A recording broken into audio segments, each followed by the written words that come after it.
انبیاء کرام جن پر اللہ رب العالمین نے انعامات کیے. من النبیین، یہ نبیوں میں سے ہیں. من ذریت آدم، آدم علیہ السلام کی اولاد میں سے.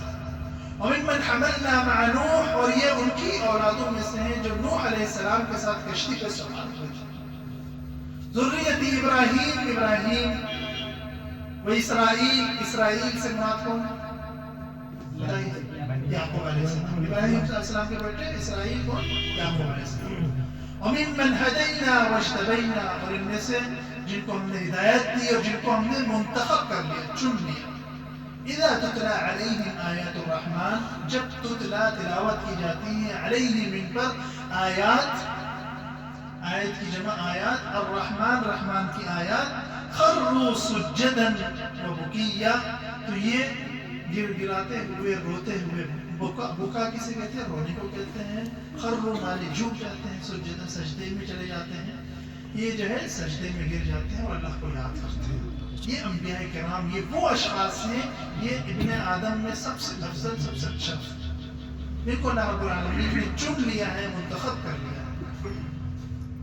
آگے اللہ رب العالمین اصل یہ آیات کا آخر کا جو مفہوم ہے، اس پہ یہ غور کرنا ہے کہ یہ سجدہ کرنے والے، نماز پڑھنے والے اور نماز کا اہتمام کرنے والے، نماز کی تعلیم دینے والے، نماز، اپنی نماز کی فکر کرنے والے، اپنی اولاد، اپنے اہل و عیال کی نماز کی فکر کرنے والے تھے.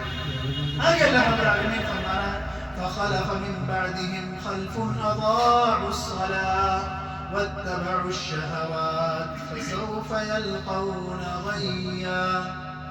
فخلف من بعدهم خلف، پھر اس کے بعد نہ خلف لوگ آئیں گے، اور وہ نمازوں کو ضائع کریں گے. واتبعوا الشهوات، اور ان کی نماز ضائع کرنے کی جو وجہ ہے، وہ وجہ یہ ہوگی کچھ نفسانی خواہشات کی پیروی کرنے. ہمیں سونا ہے تو نماز ضائع کر دی، ہمیں گھومنا ہے نماز ضائع کر دی، ہمیں کوئی اہم، یعنی نماز سے زیادہ اہم کسی کام کو اہمیت دے دی تو اس کے لیے ہمیں کھیلنا ہے، ہمیں ٹی وی دیکھنا ہے، ہمیں کچھ اور کرنا ہے، تو اس کے لیے ہم نے کیا کیا؟ نماز کو ضائع کر دیا. کچھ مفسرین نے اس سے تفسیر یہ لے لی کہ جو ہے یہ اس سے مراد جو ہے یہود ہیں اور دوسرے لوگ ہیں. جی، حالانکہ فخلف من بعدهم خلف اضاعوا الصلاة واتبعوا الشهوات سے مراد یہ آج کے لوگ، آخر کے دور کے لوگ ہیں. اللہ رب العالمین نے پہلے ہی بتا دیا تھا کہ بعد کے لوگ ناخلف ایسے ہوں گے جن کا کام گھومنا، تماشے کرنا، ٹہلنا، ٹائم کو برباد کرنا اور بری چیزوں میں مبتلا رہنا، سود میں اور زنا میں اور دوسری جو ہے نشہ آور چیزوں میں لپت رہنا، اللہ سے غافل رہنا اور نمازوں کو ضائع کرنا، یہ ان کا شیوا ہوگا. وہ شہوات میں پڑے ہوں گے. فسوف یلقون غیا، ایسے لوگ غیا میں داخل کیے جائیں گے. انبیاء کرام کی فکر ہے کہ وہ اپنی نماز اور اپنے بچوں کی نماز کے فکر مند ہیں، اور بعد کے لوگ ایسے ہوں گے جو یہ نماز سے بھی غافل ہو جائیں گے. توحید تو بہت دور، اللہ کی وحدانیت تو بہت دور ہوگی. باقی بعد میں جو نماز کا مرحلہ، دوسرے رکن کو بھی چھوڑ کے بیٹھے ہوں گے اور اللہ رب العالمین کو بھی نہ یاد کریں گے، نہ نماز پڑھیں گے. اور ایسا ہو رہا ہے، ایسا دیکھنے میں ایسے لوگوں کو اللہ رب العالمین غیہ میں داخل کرے گا.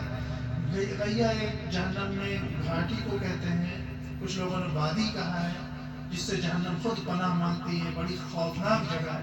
اس میں ایسے لوگوں کو داخل کیا جائے گا جو لوگ نمازوں کو ضائع کر دیتے ہیں یا نماز کا انکار کر دیتے ہیں. ایک بڑی جماعت علماء کی ہے جو یہ کہتی ہے کہ جو لوگ نماز کا انکار کر دیتے ہیں تو وہ مسلمان ہی باقی نہیں رہتے، اور وہ مسلمانوں میں شادی بھی نہیں کر سکتے، وہ مسلمانوں کے قبرستان میں بھی داخل نہیں کیے جائیں گے، تو دفنائے بھی نہیں جائیں گے. ان کی موت کفر کی موت ہے، اور صحابہ کرام اس بات پہ متفق تھے. یہ ایک مسئلہ نماز کا ایسا تھا کہ اگر کوئی جان بوجھ کے نماز نہیں پڑھتا ہے اور چھوڑ دیتا ہے، جو انکار کر رہا ہے، پڑھ ہی نہیں رہا ہے، تو گویا کہ کیا کر رہا ہے؟ کفر کر رہا ہے. ان بین الرجل و بین الشرک والکفر ترک الصلاۃ، انسان اور کفر اور شرک کے درمیان اگر کوئی چیز رکاوٹ بنتی ہے، ڈھال بنتی ہے کفر و شرک کو روکنے کے لیے، وہ کیا ہے؟ نماز. ہم انسان ہیں اور ادھر کفر و شرک ہے، کفر و شرک ہمارے اندر داخل ہو رہا ہے. ہم نے نماز پڑھنا شروع کری، کفر و شرک رک گیا، لیکن ہم نے نماز چھوڑ دی، دیوار گرا دی. ہم کفر اور شرک میں بھی مبتلا ہے. اللہ رب العالمین نے فرما دیا قرآن میں اقیموا الصلاۃ ولا تکونوا من المشرکین، نماز کو قائم کرو اور مشرکین میں سے نہ ہو جاؤ. تو ہم توحید والے ہو ہی نہیں سکتے جب اگر ہم نماز نہیں پڑھ رہے ہیں. ہم جتنا بھی دعویٰ کر لیں، اگر نماز چھوڑ رہے ہیں کیسے توحید نہیں ہو سکتے. اس لیے ہمیں نماز کی فکر سب سے زیادہ کرنی ہے. آپ لوگوں کو معلوم ہے پچھلے دروس میں اس بات کی طرف توجہ دلائی گئی تھی کہ دنیا میں کامیابی چاہیے تو ہمیں کیا کرنا ہے؟ نماز. جی دنیا میں نجات چاہیے تو کیا کرنا ہے؟ نماز. نیک اعمال. کیا کرنا ہے؟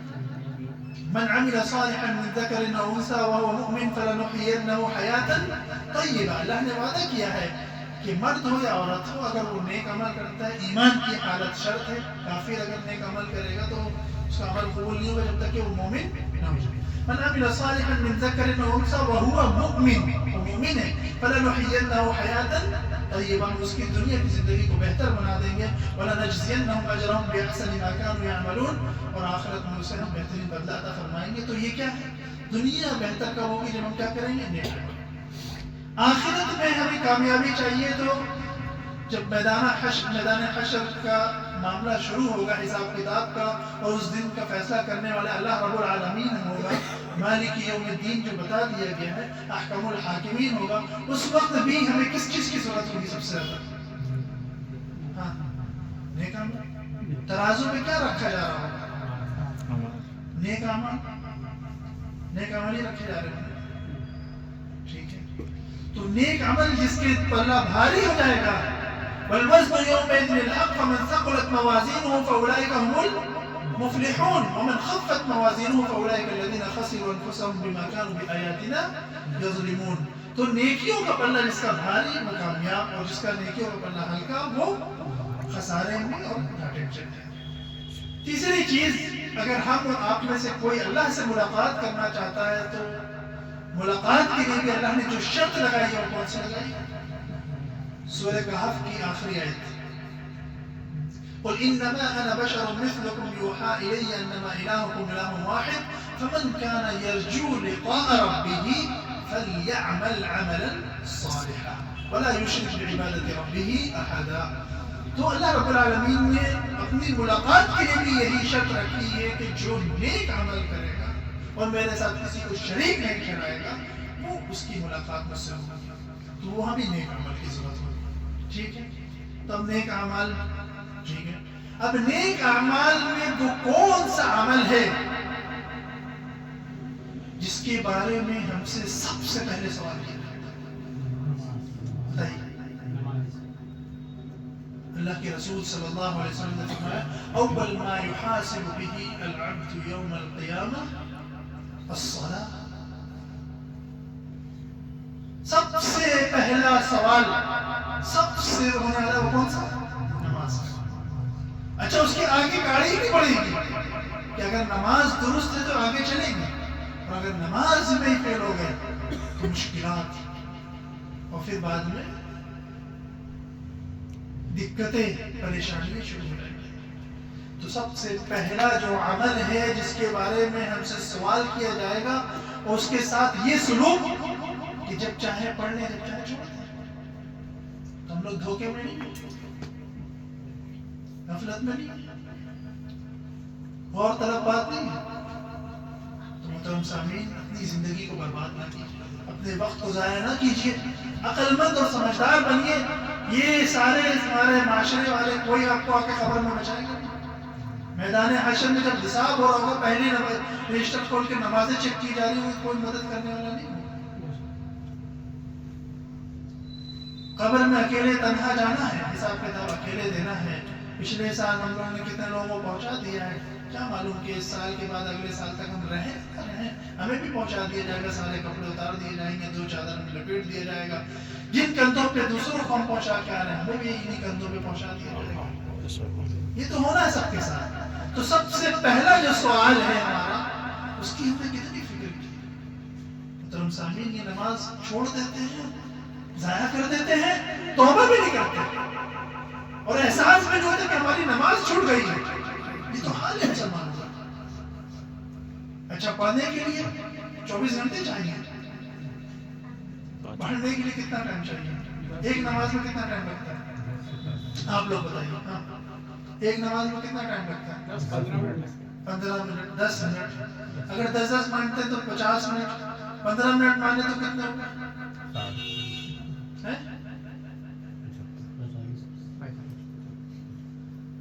اگر 15 منٹ مانے 5 کے تو کتنے ہو گئے؟ سوا گھنٹہ، 1.5 گھنٹہ. سوا گھنٹہ یا 1.5 گھنٹہ؟ زیادہ سے زیادہ 24 گھنٹے آپ کو اللہ نے دیکھے. اس میں سوا گھنٹہ، 1.5 گھنٹہ اپنے رب کے لیے نہیں ہے ہمارے پاس. ہم اتنے نااہل ہو گئے.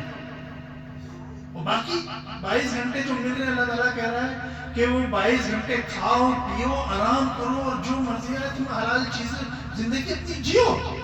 لیکن یہ جو ٹائم ہے، اس 1.5 گھنٹہ، سوا گھنٹہ، اس کے لیے تم جو ہے ٹائم نکال کے میرے پاس آؤ، اور وہ بھی جو تمہیں دقت آئی ہے پوری زندگی گزارنے میں، وہ حل کرو. وہ بھی جو ہے بیکار نہیں، اس میں بھی فائدہ. لیکن ہم اتنے نااہل ہو گئے ہیں کہ وہ 1.5 گھنٹے کو بھی اسی چوک جو ہے اسی میں شامل کر دیتے ہیں، اور اللہ رب العالمین کے حق کو فوت کر دیتے ہیں. محترم سامعین، توجہ کی بات ہے، غور طلب بات ہے. پہلے سوال کی تیاری میں لگ جائیے. جو ہمارا پہلا سوال نیک اعمال کرنے والا ہے، اس کی تیاری میں لگ جائیے. اور اس کے بعد ہر نیک عمل کی فکر کیجیے. جب بھی عمل کرنے چلیے، نیک عمل کون سا نیک عمل کہلاتا ہے؟ کہ جو عمل اللہ کی رضا کے لیے کیا جائے، اللہ کی رضا کے لیے کیا جائے، اخلاص کے ساتھ، خالص اللہ کی رضا کے لیے، اور طریقہ نبوی کے مطابق ہو، وہ نیک عمل کہلاتا ہے. وہ کیا ہے؟ نیک عمل. ہم اگر نماز بھی پڑھ رہے ہیں اور نماز میں اللہ کی رضا ہے اور طریقہ رسول اللہ صلی اللہ علیہ وسلم کا ہے تو نیک عمل ہے. اگر اللہ کی رضا ہے اور طریقہ رسول اللہ علیہ وسلم کا نہیں ہے تو وہ نیک عمل، نماز ہماری نیک عمل نہیں کہلائے گی. کیونکہ ہم نے کلمہ اسی کا پڑھا ہے، اشہد ان لا الہ الا اللہ اشہد ان محمدًا عبدہ ورسولہ. طریقہ رسول اللہ علیہ وسلم کا عبادت اللہ کی ہے. یہ اصول یاد رکھیے. اسی طرح ہر کام میں عبادت اللہ کے لیے ہے، طریقہ کس کا؟ رسول اللہ علیہ وسلم کو، وہ نیک عمل ہے. ہم کوئی بھی نیکی سمجھ کے کوئی نیک عمل کریں گے، ٹھیک ہے، لیکن اس میں اگر اللہ کی رضا میں کوئی اور رضا شامل کی، ہم نے مثال کے طور پر دکھلاوا شامل کر دیا، دین کی مجلس ہم نے کرائی، اہتمام کیا، پیسہ خرچ کیا، بیان کیا، لیکچر دیا، سب کو سمجھایا، لیکن نیت یہ تھی کہ دکھلاوا، اللہ کی رضا نہیں تھی، سب اجر برباد تھا، کوئی فائدہ نہیں. بلکہ منہ کے بل ایسے لوگوں کو گھسیٹ کے جہنم میں پھینک دیا جائے گا. اس لیے دعا کرنا چاہیے کہ اللہ تعالیٰ ہمیں اخلاص عطا فرمائے. دجال سے زیادہ خطرناک فتنہ جس کو اللہ کے رسول صلی اللہ علیہ وسلم نے فرمایا کہ مجھے دجال سے زیادہ ڈر اگر تمہارے تعلق سے ہے تو وہ کیا ہے؟ یہ دکھلاوا، ریاکاری. یہ تمہارے اعمال کو برباد کر. زندگی بھر انسان نیک اعمال کرتا ہے، لیکن پھر معلوم یہ ہوتا ہے کہ اس کی نیت درست نہیں تھی، اس ساری زندگی کا عمل اس کا برباد ہے. تو کہیں ایسا ہمارے ساتھ نہ ہو جائے. رجوع الى اللہ کریں اللہ سے. الا من تاب وآمن وعمل عملا صالحا فاولئک يدخلون الجنة ولا يظلمون شيئا. جو لوگ توبہ کر لیتے ہیں، معافی مانگ لیتے ہیں، نماز پڑھنا شروع کر دیتے ہیں، نماز کے پابند ہو جاتے ہیں، تو اللہ رب العالمین نے ان کے لیے جنت کا وعدہ کیا ہے، اور ان کو ذرا برابر بھی ان کے ساتھ زیادتی، حق تلفی نہیں کی جائے گی. اب ہم سے غلطی ہو رہی تھی، ہم نماز چھوڑ رہے تھے، 5 کی جگہ 4 پڑھ رہے تھے، 3 پڑھ رہے تھے، کاہلی کر رہے تھے، سستی کر رہے تھے. کاہلی سستی والوں کے لیے کیا ہے؟ فویل للمصلین، ان کے لیے بھی ہلاکت ہے، سزا ہے. جو کاہلی سستی نماز میں کرتے ہیں. کاہلی سستی کون کرتے ہیں؟ منافق. ان المنافقین یخادعون اللہ وهو خادعهم واذا قاموا الى الصلاة قاموا كسالى يراءون الناس ولا يذكرون الله الا قليلا. دکھلاوے کی نماز پڑھتے ہیں اور نماز کے لیے کھڑے ہوتے ہیں کاہلی سستی کے ساتھ کھڑے ہوتے ہیں اور بہت تھوڑا اللہ کا ذکر کرتے ہیں، جبکہ ہم سے مطالبہ کیا ہے اللہ کا زیادہ ذکر کریں، ہماری زبان اللہ کے ذکر سے تر ہو، سبحان اللہ، الحمدللہ، اللہ اکبر، استغفر اللہ، لا حول ولا قوت الا باللہ ہماری زبانوں پہ کیا ہے جاری رہے۔ لیکن افسوس کے ساتھ ہماری زبانوں پہ دنیا کی چیزیں، کوئی اشارے مسائل اور ساری چیزیں رائج ہو چکی ہیں، یہ دکھایا جا رہا ہے، یہ ذہنوں میں ڈالا جا رہا ہے، یہ دماغ پہ سوار کیا جا رہا ہے، یہ بھی ایک جادو کی سمجھ لیجیے شکل ہے، جس چیز کو ہم زیادہ دیکھیں گے اس کو رکھ بھی دیں گے تو وہ نشتہ رہے گا، یہ بنایا جا رہا ہے، پاگل اور بیوقوف بنایا جا رہا ہے، دنیا میں دھوکہ دیا جا رہا ہے، اتنا دیکھو اتنا دیکھو اتنا دیکھو کہ جہاں بھی جاؤ وہی چلتا رہے، وہی سب چیز وہی بنا دے، نماز میں بھی کھڑے تو وہی سب نظر آ رہا ہے، وہی سب یاد آ رہا ہے، یہ حالت بنا دی گئی، اور اتنا تھک جائے اتنا تھک جائے کہ صحیح بات سوچنے کی صلاحیت ہی ختم ہو جائے دماغ سے۔ اب جب دماغ یہ دیکھ دیکھ کے اتنا تھک چکا ہوگا، پڑھنے جائیں پڑھ نہیں پائیں گے، درس میں آئے درس نہیں سمجھ میں آئے گا، قرآن کی تعلیم کی تو سیکھ نہیں پائیں گے، کیونکہ اتنا دیکھ دیکھ کے دماغ تھک چکا، اور دماغ پر وہی سب نہ چلا وہی سب سوار ہے۔ بچے اس کا صحیح استعمال، یہ دعا کریں کہ اللہ تیری نعمت ہے، اللہ تو اس کے صحیح استعمال کی توفیق عطا فرما، آمین، خوب دعا کیجئے، اور اس کا صحیح استعمال جب آپ کریں گے بہت نعمت ہے سمجھ لیے آپ کے لیے، حدیث قرآن اور دین اور علم ایسا آپ کو ملے گا، اس سے کہ آپ پوچھیں۔ لیکن اگر اس کا غلط استعمال کر رہے ہیں تو وقت بھی ضائع، صحت بھی ضائع، دماغ بھی خراب ہو جائے گا، اور بیوقوف اور احمق بن کے رہ جائیں گے کہ ایک عقل مند ہے اس کے الٹ کیا ہے بیوقوف اور احمق۔ تو اللہ تعالیٰ نے کہا عقل مند وہ ہے جو الذین یذکرون اللہ قیاما وقعودا وعلی جنوبہم ویتفکرون فی خلق السماوات جنات عدن التي وعد الرحمن عباده بالغیب انه كان وعده مأتیا۔ تو ایسے لوگ جو توبہ کر لیں گے ان کے لیے کوئی ظلم نہیں ہے، ان کے لیے جنات عدن ہے، اس میں وہ ہمیشہ ہمیشہ کے لیے ایسے باغات ہیں جن کا وعدہ اللہ نے کیا، وعد الرحمن، دیکھیے بار بار یہ لفظ رحمان آ رہا ہے اس میں، ہم نے آپ لوگوں کا ذکر کیا، یہ سورہ مریم کی خصوصیت ہے بار بار رحمان کا ذکر، اور اللہ کے رحم اور کرم سے ہی ہمارے ساتھ جو کچھ ہو رہا ہے سب کچھ ہو رہا ہے، کہ اللہ کا رحم ہے، اللہ کا رحم نہ ہو تو ہمارے ساتھ کوئی آسانی نہیں ہو سکتی۔ عبادہ بالغیب، اس نے اپنے بندوں سے جو غائبانہ طور پر وعدہ کیا ہے ان کے لیے ہمیشہ ہمیشہ کے لیے جو باغات ہیں اور جنت ہے، انہ کان وعدہ ماتیا، بے شک اس کا جو وعدہ ہے وہ پورا ہونے والا ہے اور ہو کر رہے گا۔ اس جنت میں لا یسمعون فیہا لغو، یہ لغو میں کیا آتا ہے؟ دیکھیے ابھی اتنی باتیں جو ذکر کی لغو میں کیا آتا ہے، اس کے اندر جنت میں آپ لغو نہیں سنیں گے، لغو ہر وہ چیز جو آپ کو اللہ سے دور کر دے غافل کر دے وہ لغو میں آ جاتی ہے۔ آپ بیٹھ کے فضول باتیں کریں بلا مقصد، کوئی جس چیز کو مقصد نہیں، سب فضول میں لغو ہے۔ آپ موبائل میں لگے رہیں، گیم کھیلتے رہیں، دوسری تماشے دیکھتے رہیں، چیزیں دیکھتے رہیں، اللہ کو یاد نہیں کر رہے، جتنا وقت آپ نے ضائع کیا وہ لغو میں آ گیا۔ اللہ سے جو چیز آپ کو دور کر دے غافل کر دے سب لغویات میں آ جاتی ہے۔ الا سلاما، جنت میں یہ لغویات نہیں ہے بلکہ سلامتی ہی سلامتی ہے، یہاں پہ آپ کو سلام ہی سلام ملے گا، فرشتے آ کے آپ کو سلام کریں گے، ادھر سے کوئی سلام کر رہا ہے کوئی آ کے ادھر سے سلام کر رہا ہے، اور وہاں پہ سلامتی کی دعائیں اور اچھی چیزیں ملیں گی آپ کو۔ یہ لغویات اور فضول کوئی چیز وہاں پہ جنت میں نہیں ہوگی۔ آپ پرسکون ماحول بنانا چاہتے ہیں تو آپ اپنے گھروں میں جو ہے یہ لغویات سے دوری اختیار کیجیے، پرسکون ماحول آئے گا۔ جنت میں تو یہ لغویات نہیں ہوگی۔ وَلَهُمْ رِزْقُهُمْ فِيهَا بُكْرَةً وَعَشِيًّا، اور ان کے لیے رزق ہوگا بُكْرَةً وَعَشِيًّا، صبح و شام ان کو رزق دیا جائے گا، ان کا پسند کا رزق۔ کس کو چاہیے؟ ہاں سب کو چاہیے، ہاں تو نماز چھوڑ کے اللہ کو ناراض کر کے نہیں۔ دیکھیے اتنی بڑی نعمت اللہ نے رکھی، اتنی آسانی سے دے، بس یہ مطالبہ کیا ہے کہ تمہاری 40 50 سالہ 60 سالہ جو زندگی ہے اس کو سدھر کے گزار لو، اللہ کو راضی کر لو، پھر ہمیشہ کی تمہیں زندگی ملنے والی ہے۔ اب وہ بیوقوفی ہوگا انسان جو یہ 40 50 سالہ زندگی کے چکر میں اپنی زندگی کو برباد کرتا ہے، بیوقوف نہیں ہے، تو سمجھدار بنے، عقل مند بنے، اور عقل مند بن کے دنیا میں زندگی گزارے اور وہ عمل کرے جس سے جو عمل ہمیں جنت کی راہ پہ لے جائے۔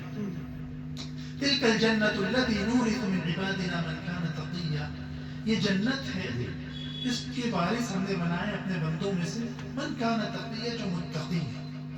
اللہ رب العالمین نے جنت کا وارث بنایا ہے متقیوں کو. کس کو؟ متقیوں کو. اور جنت الفردوس کا وارث کسے بنایا ہے؟ اللہ رب العالمین جنت کے درجات، اور اس درجات میں سب سے اونچا درجہ جنت الفردوس ہے. اور اللہ کے رسول صلی اللہ علیہ وسلم نے فرمایا جب بھی تمہیں جنت مانگنا ہے تو جنت الفردوس مانگو اللہ سے. کون سی جنت؟ جنت الفردوس. یہ سب سنیے غور سے، بالکل خاموش. ہاں، جنت الفردوس. کون سی جنت مانگنی؟ جنت الفردوس. جنت الفردوس کا وارث بنا دیا کچھ لوگوں کو اللہ نے. وہ کون لوگ ہیں؟ سورہ مومنون کی ابتدائی آیات میں اللہ رب العالمین نے کچھ صفات بیان کی ہیں. قد افلح المؤمنون الذین هم فی صلاتهم خاشعون. وہاں بھی نماز ہے. دیکھیے، کامیاب ہو گئے وہ لوگ قد کے ساتھ، تاکید کے ساتھ کہ آگے جو بات کہی جا رہی ہے اس بات میں شک کی کوئی گنجائش نہیں. جو ہے بے شک افلح المؤمنون، مومنون کامیاب ہو گئے. الذین هم فی صلاتهم خاشعون، جو اپنی نماز خشوع اور خضوع کے ساتھ اختیار کرتے ہیں. والذین هم عن اللغو معرضون. دیکھیے یہی لغویات ہے نا ہمارے ٹائم کو برباد کرنا. وہ لغویات سے اعراض کرتے ہیں، بیکار چیزوں سے دوری اختیار کرتے ہیں. فضول لوگوں کے ساتھ بیٹھنا، بلا مقصد بیٹھنا وہ پسند نہیں کرتے. کوئی مقصد ہو، دین کا مقصد ہو، اہم مقصد، اسی کو ٹائم پسند کرتے ہیں. ورنہ وہ کنارہ کشی اختیار کر کے اللہ اپنے رب کو یاد کرتے ہیں، ذکر اذکار میں اپنا وقت لگاتے ہیں. ہاں، لغویات سے دور رہتے ہیں. والذین هم للزکاة فاعلون. اور وہ اپنے نفس کو بھی پاک کرتے ہیں، اپنے مال کو بھی پاک کرتے ہیں. اس سے زکوٰۃ سے مراد دونوں چیزیں لی گئی ہیں. مال کو پاک کرنا زکوٰۃ ادا کر کے، نفس کو پاک کرنا قرآن و ذکر اور تلاوت اور اللہ کے اپنا محاسبہ کر کے. والذین هم لفروجهم حافظون. اپنے عزت اور شرمگاہوں کی حفاظت کرتے ہیں. الا علی ازواجهم. اس کا جو جائز طریقہ اللہ رب العالمین نے رکھا ہے نکاح کرنا، وہ نکاح کر کے ہی وہ اپنے کاموں کو انجام دیتے ہیں. اس کے علاوہ کوئی اور راستہ اختیار نہیں کرتے ہیں. او ما ملکت ایمانهم فانهم غیر ملومین فمن ابتغى وراء ذلك. اس کے علاوہ وہ کوئی دوسرا راستہ اختیار نہیں کرتے. جو انسان کے اندر فطری طور پر اللہ نے خواہش رکھی ہے، اس خواہش کو پورا کرنے کے لیے وہ نکاح کا جو سسٹم ہے، شادی ہے، اس کے مطابق وہ اس کو انجام دیتے ہیں. اس کے علاوہ کوئی غلط راہ اختیار نہیں کرتے. والذین هم لاماناتهم وعهدهم راعون. اپنی امانت میں خیانت نہیں کرتے ہیں. کوئی امانت رکھائی جاتی ہے تو اس میں خیانت نہیں کرتے. وعدہ کرتے ہیں تو وعدے کو پورا کرتے ہیں. والذین هم علی صلواتهم یحافظون. اپنی نمازوں کی حفاظت کرتے ہیں. یہ تمام چیزیں نماز سے شروعات ہوئی اور نماز پہ ہی ختم ہوئی. دیکھیے نماز اتنی اہم ہے. پہلا سوال نماز کا، اور اس مومن کی صفات بھی نماز سے شروع اور نماز پہ ہی ختم ہوئی. نمازوں کی حفاظت. اللہ رب العالمین نے فرمایا الذین یرثون الفردوس هم فیہا خالدون. یہ وہ لوگ ہیں جو اس جنت الفردوس کے وارث ہیں. وارث کسے کہا جاتا ہے بتائیے؟ وارث کا مطلب جو وارث ہے اسی کا حق ہے. دوسرا اس میں اپنا دعویٰ نہیں کر سکتا. دوسرا کوئی دعویٰ کر سکتا نہیں کر سکتا. اور اللہ نے وارث بنا دیا. یہ صفات کے حاملین کو اللہ نے جنت الفردوس کا وارث بنا دیا. اس میں وہ نہیں آئیں گے جو فجر چھوڑتے ہیں، کیونکہ نمازوں کی حفاظت میں فجر بھی ہے. اور کیا یہ جو عصر چھوڑ دیتے سونے، یہ کوئی عشاء چھوڑ دیتے، یہ بڑی آسانی سے نماز، وہ سب نہیں آئیں گے. حفاظت کرنے والے. اس میں وہ لوگ نہیں آئیں گے جو اپنے ٹائم کو برباد کرتے ہیں، لغویات. اس میں وہ لوگ نہیں آئیں گے جو اپنا محاسبہ کرتے ہیں. اس میں وہ لوگ بھی نہیں آئیں گے جو زکوٰۃ نہیں ادا کرتے. اس میں وہ لوگ بھی نہیں آئیں گے جو اپنی خواہشات کو غلط طریقے سے انجام دیتے ہیں. اس میں یہ ساری چیزیں جو گنائی گئی ہیں ان پہ ہمیں غور کرنا ہے. تو جنت الفردوس کے بارے سے وما نتنزل الا بامر ربك له ما بين ايدينا وما خلفنا وما بين ذلك وما كان ربك نسيا. اب یہاں پہ اس آیت میں اللہ رب العالمین نے فرمایا اللہ کے رسول صلی اللہ علیہ وسلم کے اوپر وحی کا سلسلہ منقطع ہو گیا تھا، بند ہو گیا تھا. تو اللہ کے رسول صلی اللہ علیہ وسلم چاہتے تھے کہ جبریل علیہ السلام آ جائیں اور تشریف لے آئیں. تو اللہ رب العالمین فرما رہا ہے کہ جبریل علیہ السلام کی زبانی کہ جبریل آپ بتا دیجئے وما نتنزل الا بامر ربک، ہم نیچے نہیں اترتے ہیں وہ بھی اللہ کے حکم سے، الا بامر ربک، آپ کے رب کے حکم سے ہی نیچے اترتے ہیں۔ فرشتے اگر آتے ہیں وحی لے کے تو کس کے حکم سے آتے ہیں؟ اللہ کی اپنی مرضی سے نہیں آتے ہیں۔ لَهُ مَا بَيْنَ أَيْدِينَا وَمَا خَلْفَنَا وَمَا بَيْنَ ذَلِكَ، اس کے پاس علم ہے جو اس کے درمیان ہے اور اس کے ہمارے درمیان ہے۔ وَمَا كَانَ رَبُّكَ نَسِيًّا، اور آپ کا رب جو ہے وہ آپ کو بھولا نہیں ہے۔ وحی کا سلسلہ جب منقطع ہوا تو اللہ کے رسول صلی اللہ علیہ وسلم فکر مند ہوئے، تو یہاں پہ یہ بات توجہ دلائی جا رہی ہے کہ آپ کا رب آپ کو بھولا نہیں ہے، اور فرشتے آپ کے پاس کب آئیں گے؟ جب اللہ تعالیٰ انہیں حکم دے گا، اجازت دے گا، تب وہ آپ کے پاس آئیں گے۔ رب السماوات والارض، وہ آسمانوں اور زمین کا رب ہے، وما بینہما، اور اس کے جو درمیان ہے ان تمام چیزوں کا کیا ہے؟ رب ہے۔ اللہ تعالیٰ ہر چیز کا کیا ہے؟ رب ہے۔ فاعبدوہ، فعل امر آ گیا، حکم آ گیا، آرڈر آ گیا، ہم سب کو حکم دیا ہے فاعبدوہ، تم اس کی عبادت کرو، واصطبر لعبادتہ، اور اس کی عبادت پر جم جاؤ۔ هل تعلم له سمیہ، کیا کوئی ایسا اور بھی ہے اللہ کے علاوہ جو اللہ کا ہم نام ہو یا اللہ کا شریک ہو یا اللہ کی طرح ہو، جو اللہ جو مدد کرتا ہے وہ تمہاری مدد کر سکے؟ کوئی ہے؟ اللہ تعالیٰ سوال کر رہا ہے، هل تعلم له سمیہ، اس کا ہم نام کوئی ہے کیا جو تمہاری مدد کر سکے؟ وَيَقُولُ الْإِنسَانُ، انسان کہتا ہے اِذَا مَا مِتُّ لَسَوْفَ أُخْرَجُ حَيًّا، کہ انسان کہتا ہے جب میں مر جاؤں گا تو پھر مجھے نکال دیا جائے گا قبر سے، اور پھر مجھے اٹھا دیا جائے گا، اور پھر مجھے زندہ حی کر دیا جائے گا، زندہ کر دیا جائے گا۔ أَوَلَا يَذْكُرُ الْإِنسَانُ أَنَّا خَلَقْنَاهُ مِنْ قَبْلُ وَلَمْ يَكُ شَيْئًا، کیا یہ انسان یاد نہیں کرتا ہے کہ انا خلقناہ من قبل، کہ ہم نے اس کو پہلے جب پیدا کیا تھا، ولم یکن شیئا، وہ تو کچھ بھی نہیں تھا، ہمارے وجود سے پہلے ہم کچھ تھے، کچھ پتا نہیں کس نے بنایا ہمیں؟ اللہ نے، ہماری مرضی سے، کس کی مرضی سے؟ یہ شکل کس کی چوائس ہے؟ اگر ہم نے اس شکل کو کہا کہ یہ تمہاری شکل ایسی، تو کس کے خلقت پہ ہم نے اعتراض اٹھا دیا؟ سنبھل کے بولنا چاہیے، کسی کو ہم ایسے نہیں کہہ سکتے کہ اللہ کی بناوٹ اور اللہ کی پسندیدہ بناوٹ۔ اللہ نے کہا لقد خلقنا الانسان فی احسن تقویم، کہ تم کچھ بھی نہیں تھے اور ہم نے تمہیں بہترین شکل صورت میں بنایا ہے نا۔ تو یہاں پہ کچھ بھی نہیں تھے، ہم نے تمہیں جب پہلی بار پیدا کیا تو دوسری بار پیدا کرنا زیادہ مشکل ہے، پہلی بار زیادہ مشکل ہے۔ فَوَرَبِّكَ، اب اللہ رب العالمین اپنی ہی قسم کھا کہ تمہارے رب کی قسم، فَوَرَبِّكَ لَنَحْشُرَنَّهُمْ، ہم تمہیں جمع کریں گے، ضرور جمع کریں گے تمہیں بھی، والشیاطین، اور شیطانوں کو بھی جمع کریں گے، تمہیں بھی جمع کریں گے اور شیطانوں کو بھی جمع کریں گے۔ ثُمَّ لَنُحْضِرَنَّهُمْ حَوْلَ جَهَنَّمَ جِثِيًّا، پھر ہم اس کے ارد گرد گھٹنوں کے بل جو تمہیں گرا ہوئے حاضر کریں گے۔ جو لوگ، اس میں سے مراد وہ کون ہے؟ جسے یہ گھٹنوں کے بل گرے ہوئے، یہ وہ سب لوگ ہیں جو اللہ کی نافرمانی میں لگے ہوئے ہیں، گناہوں میں مبتلا ہیں، اللہ سے غافل ہیں اور دوسری چیزوں میں مگن ہیں، غفلت کی زندگی گزار رہے ہیں، یہ سب اس میں آتے ہیں۔ اور جو بھی غافل ہیں وہ سب کس کے ہتھ کنڈے میں پھنس گئے ہیں؟ شیطان ہے۔ تو اس لیے خصوصی طور پر ذکر کیا، جس کی باتوں میں تم آ گئے ہو اس کو بھی اور تمہیں بھی، سب کو ہم اکٹھا کریں گے اور سب کو گھٹنوں کے بل حاضر کیا جائے گا، اور جہنم کے ارد گرد تم گھٹنوں کے بل گرے ہوئے حاضر کیے جاؤ گے۔ ثم لننزعن من كل شيعة، پھر بعد میں ہم جتنے گمراہ فرقے ہیں جو شیطان کے طرف سب چلے گئے، ان کے بڑے بڑے لیڈروں کو پہلے پکڑیں گے۔ کہتے تھے کہ ہم لیڈر ہیں اس جماعت کے، ہم اس قوم کے، اس فلاں کے، پہلے ان کو پکڑا جائے گا۔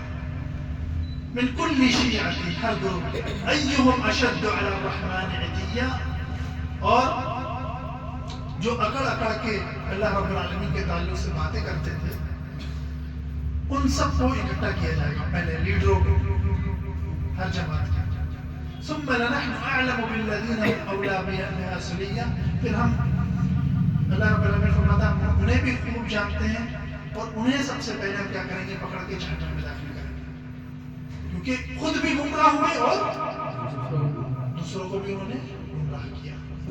تو لیڈر بننا کوئی آسان بات نہیں، ہم اگر لیڈر ہے تو کس راہ پہ لے جا رہے ہیں سب سے ذمہ داری لیڈر پہ آ جاتی ہے. اور اس کے بعد پھر اب ایسا نہیں ہے کہ لیڈر کو جہنم میں ڈال دیا باقی سب کو چھوڑ دیا جائے گا. نہیں, اللہ رب العالمین نے فرمایا وَإِن مِّنكُمْ إِلَّا وَارِدُهَا, پھر اس کے بعد تم سب کو حاضر کیا جائے گا, ایک ایک کو وہاں حاضر کیا جائے گا.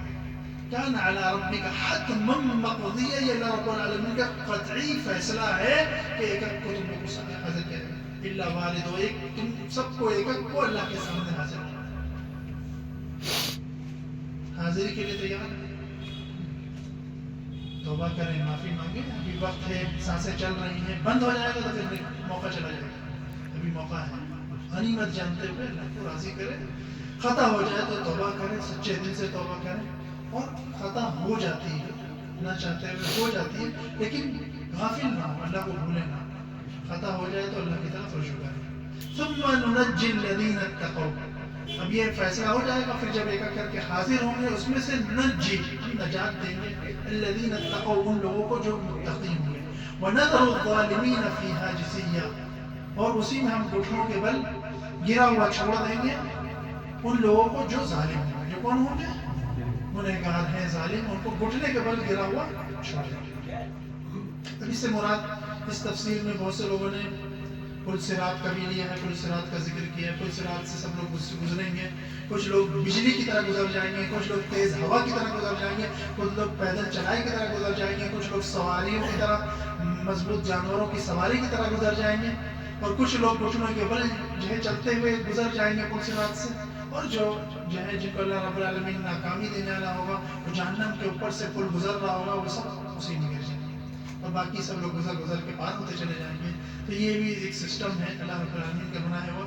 تو کوشش یہ کریں کہ ہم بجلی کی طرح, ہوا کی طرح گزریں. تو بجلی اور ہوا پانے کے لیے بجلی ہوا والی رفتار سے ہمیں عبادت کرنی ہے.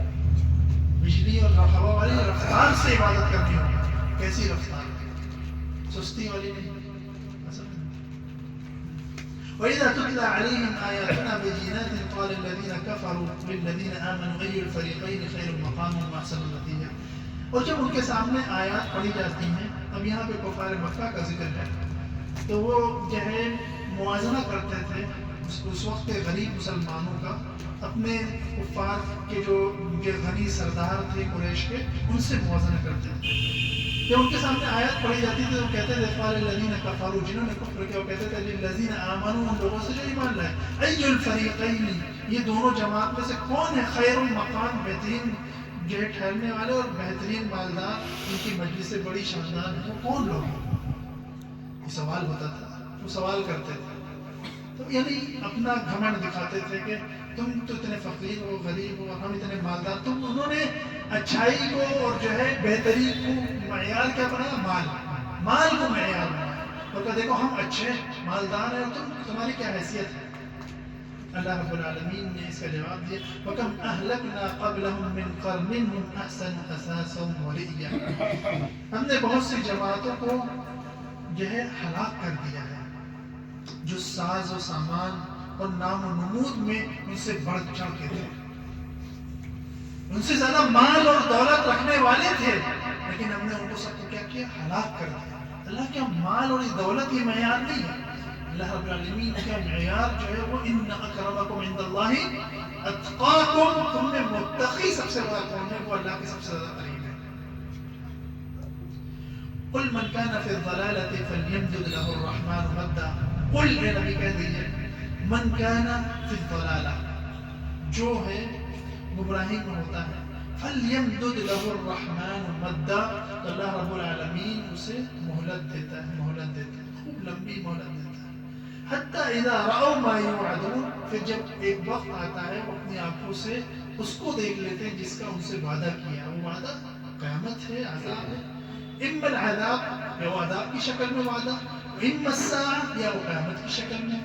وہ اگر آ جاتا ہے, جب اس کا وقت آ جاتا ہے, فَسَيَعْلَمُونَ, تو ان قریب وہ جان لیں گے, من هو شر المکان واضعف جندا, کون ہے شر پہ اور کون ہے صحیح پہ, ان کو معلوم ہو جائے گا. کون ہے کمزور, کون ہے طاقتور, کون ہے شر پہ, کون ہے جو ہے صحیح پہ، یہ ان کو معلوم ہو جائے گا جب عذاب آئے گا اور جب قیامت آ جائے گی۔ تو لہٰذا یہ اللہ رب العالمین نے تفصیل سے ایک ایک بات کو سمجھایا ہے، ہمیں ایک ایک کر کے اللہ کے سامنے کھڑے ہونا ہے، اور آج کے درس کے خلاصے میں نیک اعمال کی فکر کرنا، اور نیک اعمال میں سب سے پہلے سوال کی ہمیں تیاری کرنا ہے جو مرنے کے بعد قیامت کے دن ہوگا، وہ کون سا ہے؟ نماز۔ نماز کو بہت معمولی سمجھتے ہیں نا، لوگ کتنا معمولی سمجھتے ہیں، اور وہی سب سے پہلے پوچھا۔ تو یہ معمولی شیطان نے سجا کے بنا کے دماغوں میں ڈال دیا کہ نماز چھوڑ دو گے کوئی مسئلہ نہیں، تب کہ یہ ہمارے ساتھ کیا دھوکہ ہے۔ یہ پوری دنیا کی زندگی کیا پوری مکمل طور سے کیا ہے ہمارے لیے دھوکہ ہے۔ تو اس لیے اس دھوکے سے ہوشیار رہیے، عقل مند اور سمجھدار بنیے۔ اللہ رب العالمین سے دعا ہے کہ اللہ رب العالمین ہم سب کو صحیح طرح دین سیکھنے، سمجھنے، اس پر عمل کرنے کی توفیق عطا فرمائے۔ یہ جو ہے سورہ مریم کے اختتام تک پہنچ رہے ہیں، آخری انشاءاللہ اگلے اتوار کو انشاءاللہ یہ سورہ مریم مکمل ہو جائے گی۔ صلی اللہ علیہ وسلم محمد وعلی آلہ وصحبہ۔